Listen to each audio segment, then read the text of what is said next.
Olá pessoal, bem-vindos ao nosso podcast De Repente 50. Eu sou o Dr. Rodrigo de la Cortina, otorrinolaringologista. Gostaria de apresentar o nosso projeto de envelhecimento e longevidade. Como chegaremos ao envelhecer?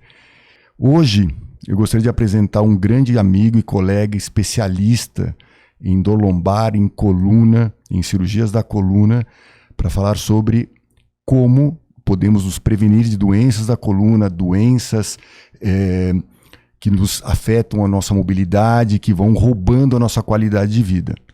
Para falar desse tema, então, gostaria de apresentar o Dr. Paulo Satiro de Souza, nosso grande especialista formado na Faculdade de Medicina da USP, pós-graduando e especialista na Escola Paulista de Medicina, fellow em Minnesota e Miami, quer dizer, não tem ninguém melhor para falar sobre isso que ele. Obrigado pelo convite, obrigado pela iniciativa. Eu acho que muito bom a gente começar a falar aí sobre esse tema. 50 a mais é uma tabu, as pessoas acham que 50 ainda está no meio do caminho, mas nós já estamos a um passo do envelhecimento e de repente chegou. É isso mesmo. De repente chegou. Antigamente ninguém se preocupava muito em como vou envelhecer, ou seja, isso não era muito um assunto, quer dizer, vivia muito mais o dia a dia. Agora nós estamos falando muito mais disso aí com a mudança na medicina, né, do que de tantos tratamentos e mudança de expectativa de vida, ou é a mesma coisa, na sua opinião? Você acha não, acho que não. Acho que antigamente a gente tinha uma expectativa de vida, em geral, uma média menor. As pessoas não se preocupavam em se preparar para a velhice, para a senilidade, e hoje as pessoas têm uma expectativa de vida muito maior, e essa expectativa de vida faz com que a gente tenha quase que uma obrigatoriedade em nos tratar. Então, a saúde é um bem adquirido, né? Você não é um dado constante, você tem que adquirir como qualquer outra coisa. Então, você tem que se cuidar, até porque nós estamos vivendo uma realidade, nós que estamos assim, passamos dos 50, que a gente tem pais idosos, dos quais a gente dá alguma assistência, e a gente vê muito em consultório pessoas idosas que também vão sem assistência. Então, muitos idosos... isso tem aumentado, na sua opinião? Muitos idosos desacompanhados, e isso vai ser uma tônica para quem está nos 50 para frente, porque os filhos, a tendência é que trabalhem pelo mundo, fiquem fora do país... trabalhem em outras cidades, outros estados, cada vez mais há um desfacelamento familiar. Mas isso não é egoísmo, isso é o que está acontecendo mesmo. É evolução natural. É evolução natural. E nós, hoje você vai ter uma obrigatoriedade com 50 anos de se cuidar, porque em 10 você já está com 60. Você se preparar, seria isso. Se preparar. Doutor Paulo, eu gostei da sua frase, a saúde é um bem adquirido. É como se fosse, como eu invisto o meu dinheiro, mas eu também invisto na minha saúde. É isso, mais ou menos? Isso, exatamente. Essa frase, a saúde é um bem adquirido. Isso exatamente, a saúde é um bem adquirido. Eu falo até para os pacientes com mais idade, com idade média, falo assim, é melhor você se cuidar agora do que você ter que ser cuidado depois.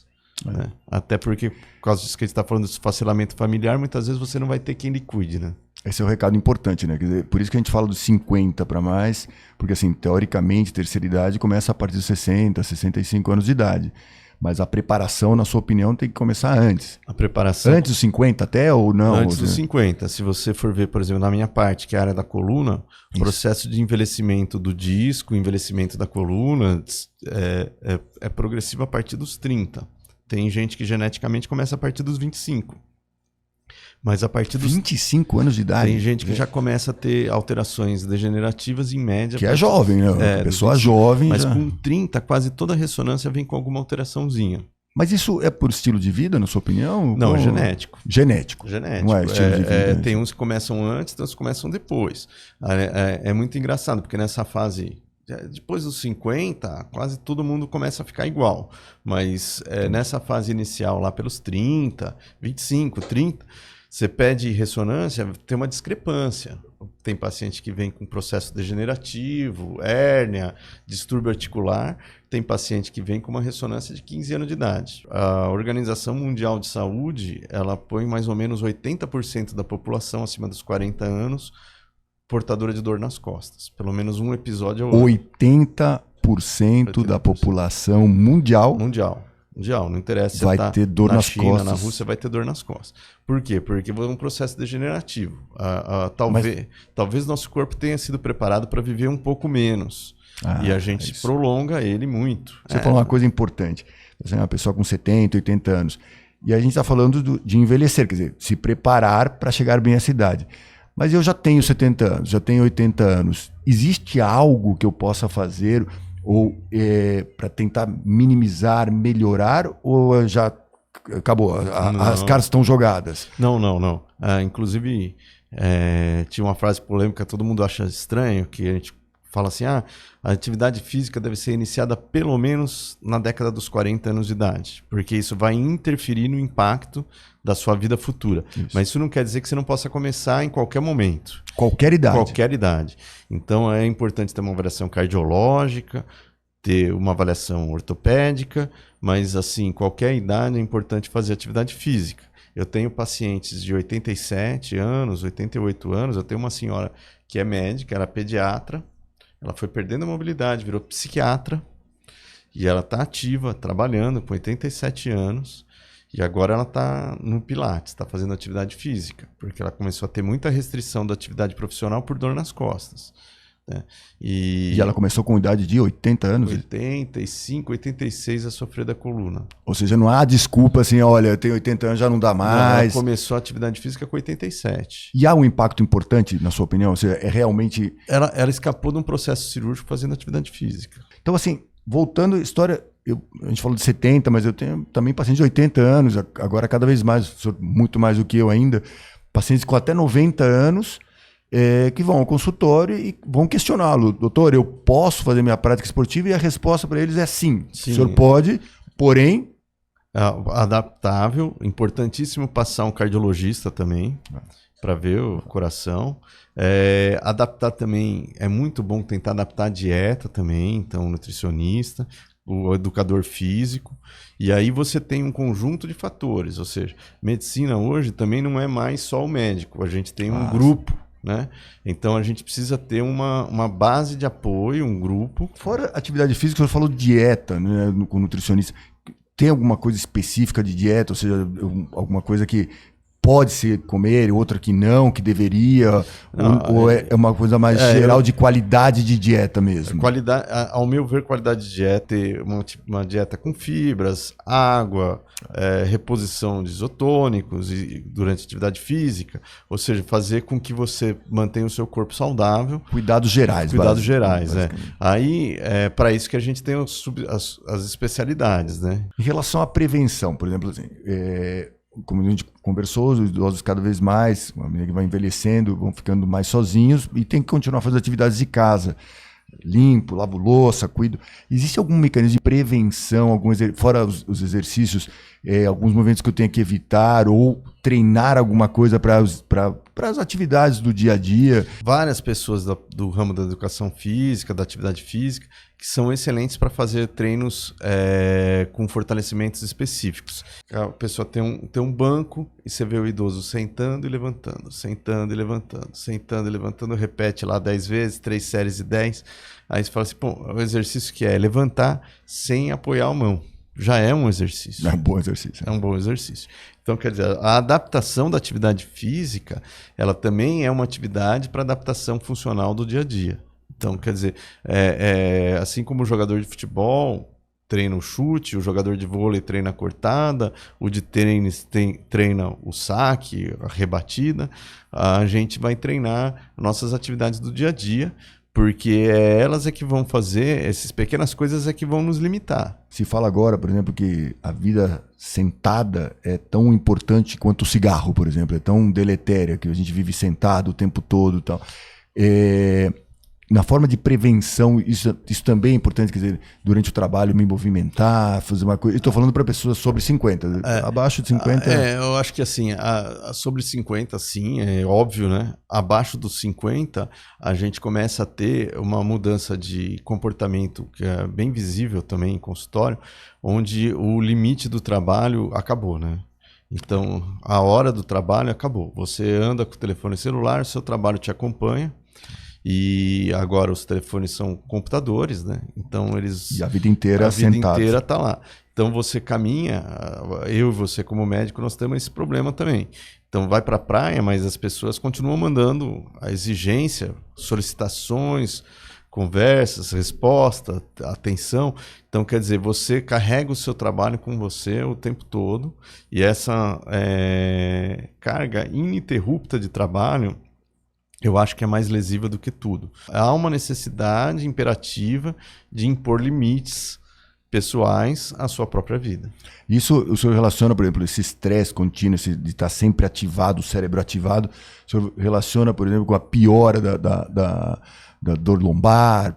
Existe uma relação do estresse com dor nas costas? Não, eu acho que dor lombar é uma coisa que já é contínua. O que a gente tem visto, que ainda é uma avaliação empírica, ou seja, uma opinião pessoal, eu não tenho trabalho para mostrar, mas o que eu tenho visto é uma aceleração ou um aumento dos casos de problemas cervicais, principalmente. Então, pelo uso do celular.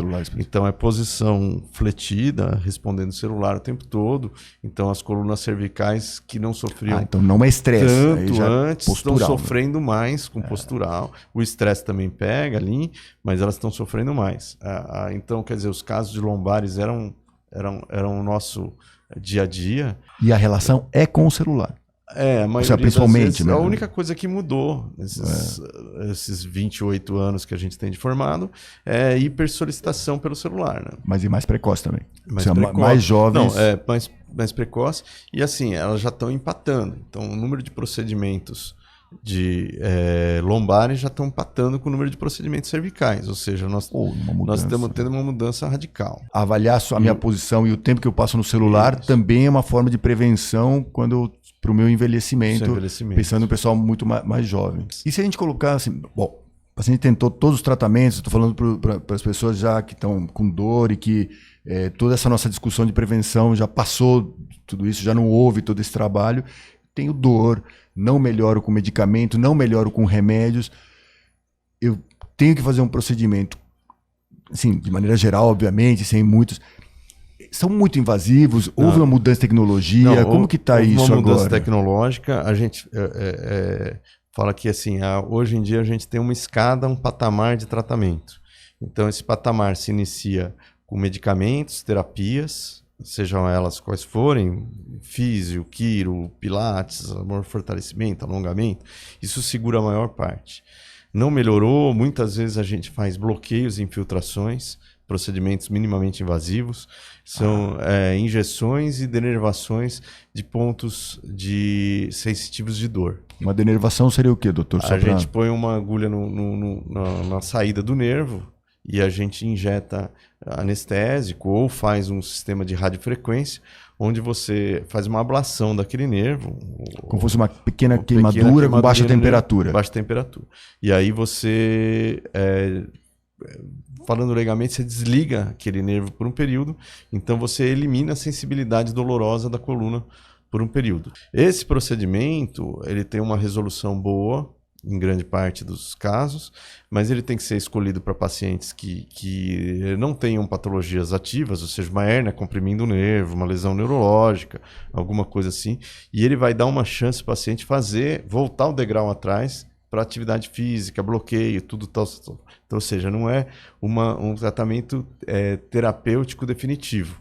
Então, você vai lá, faz o bloqueio do nervo, não quer dizer que a pessoa se livrou do problema. Entendi. Ele vai ter que voltar a treinar. Isso é difícil também, porque às vezes o paciente vem e fala assim, doutor, eu fiquei ótimo, já estão 5 meses, 6 meses, vamos fazer de novo? Mas é interessante, quer dizer que os procedimentos já não são, porque assim, o que a gente tem de visão de coluna, eu acho que a grande maioria das pessoas tem que fazer um corte grande, uma incisão. Ainda existem algumas cirurgias de porte grande, mas elas são mais para deformidades, correção de coisas mais intensas. Mas esse procedimento foi caindo. Tudo move-se à base de incentivo financeiro, né? Então, se você tem 80% da população mundial sofrendo desse problema, você imagina a carga financeira que não se tem de investimento nessa área para que você resolva esses problemas. Até com medicamentos, né, doutor Paulo? Até com medicamentos, procedimentos. Então, quer dizer, você tem uma enxurrada tecnológica constante desse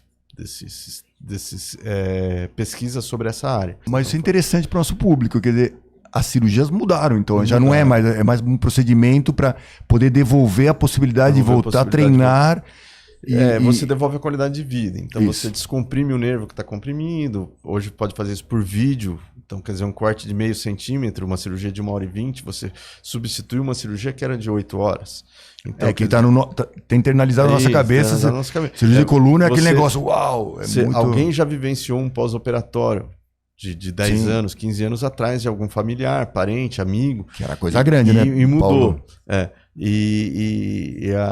Esse sistema novo realmente te dá uma agilidade de terapia, entendeu? Podemos dizer para as pessoas que elas podem diminuir o medo ou a preocupação desses novos procedimentos? Quer dizer, e sim mais segurança? Se eu colocar, lógico, a gente sabe que é um procedimento e é na coluna, mas assim, mais segurança, perder um pouco essa mística de medo de que eu vou ter que mexer na minha coluna. Eu acho que tem uma redução, uma segurança, tem uma diminuição de morbidade, principalmente. Morbidade, vamos falar para... Morbidade é o risco cirúrgico. Risco cirúrgico. A diminuição do risco cirúrgico, obviamente, porque você diminuiu o processo, você tem uma realização de um procedimento muito mais factível, né? Até para algumas idades. Mas a gente tem que tomar um cuidado muito grande, porque isso não significa que a gente vai ampliar a nossa gama de cirurgias. Que pessoas eu não posso operar, por exemplo? Não, o bom senso sempre impera, né? Uhum. Então, assim, condição física, capacidade é uma balança, né? Coração? O coração é um custo. Quanto custa, independente do quanto custa financeiramente, a gente pensa o quanto custa em valores de risco. O quanto custa o risco desse procedimento e o quanto você vai ter de benefícios desse procedimento. Então, aí tem a balança que a gente vai pesar. Se você acha que o risco é maior do que o benefício, eu acho que é inviável o tratamento cirúrgico sempre. Então, quer dizer, se você tem riscos cardíacos, pulmonares, o procedimento, vamos supor, tem inúmeros problemas e você vai fazer só uma coisa pontual e que não vai gerar uma repercussão no cômputo geral, não tem por que você submeter a pessoa ao risco. Qualquer procedimento que você entre em centro cirúrgico, você tem riscos gerais, anestésicos, trombo, embolismo, infecção. Que essa é a preocupação da maioria, né? E aí o bom senso sempre prevalece. Então, quer dizer, o bom senso sempre é a ferramenta ideal. O fato de eu ter 80 anos não é jamais uma contraindicação, porque previamente a gente vê progressivamente mais gente indo com mais idade para o centro cirúrgico, até porque essas pessoas muitas vezes, como eu falei, têm uma necessidade de qualidade de vida, que ainda estão ativas e trabalhando. Era isso que eu queria incrível, mas tem muita gente. Às vezes o trabalho não é um trabalho formal, a pessoa não está formalmente batendo ponto, mas ela tem, vamos supor, ela tem 81 anos, mas cuida do esposo de 86. Responsável por toda a dinâmica da casa e tudo mais. Né? Ou com o home office que teve depois da pandemia, as pessoas voltaram para a casa dos pais, muita gente, com os filhos, inclusive. É isso. Aí você pega aquela senhora de 75 e é responsável por 5 pessoas. Entendeu? Alimentação, lavar roupa, arrumar a casa, quer dizer, é um trabalho... Finança do domicílio, e tem que estar mentalmente... É um trabalho constante, sem término, porque lavou a louça da cozinha, do almoço, a janta já está perto. Né? Exatamente. É o famoso moto contínuo. Né? Moto contínuo, ali... não acaba.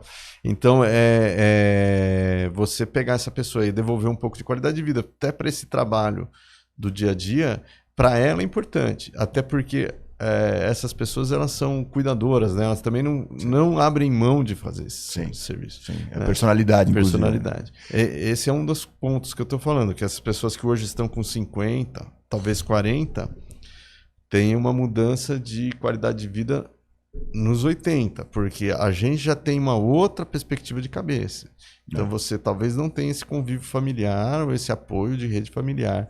Na sua opinião, já está se formando na saúde profissionais especializados nisso ou realmente o gargalo vai piorar? Porque Na verdade, assim, o que eu vejo é que a gente vai caminhando muito mais para estética, para princípios de beleza, e para tratar nossos idosos, a gente tem um grupo não tão desenvolvido. Não sei se talvez seja uma visão viesada Eu minha, acho que mas... a gente tem aumentado progressivamente, mas não no ritmo que necessita. Então a gente Vão faltar profissionais. Vão faltar profissionais. Eu acho que vão faltar profissionais. E as demandas de hoje não são as demandas de amanhã. Então a gente deveria estar pensando nas demandas de amanhã e não nas demandas de hoje. Que é isso, que é 33% da população em 30 anos. A gente já tem que estar se preparando agora para saber quem vai cuidar. Quem vai cuidar dessas de nós, na verdade. Isso. Daqui a 30 anos, todos nós aqui vamos estar precisando de apoio. Isso é uma reflexão importante. Falando em reflexão, pro Paulo, eu gostaria que o senhor deixasse sua mensagem, na sua opinião, um resumo de tudo que a gente conversou aqui. Quais são os pontos mais importantes de prevenção, até dos tratamentos que existem, quem que o paciente deve procurar nas diferentes situações. A sua mensagem final sobre dor, sobre qualidade de vida em relação a esse tema que a gente está falando de dor nas costas, né? Falando bem leigamente. Assim, a partir dos 50, acho que já é uma necessidade expressa de você já começar a achar um geriatra que já comece a lhe cuidar.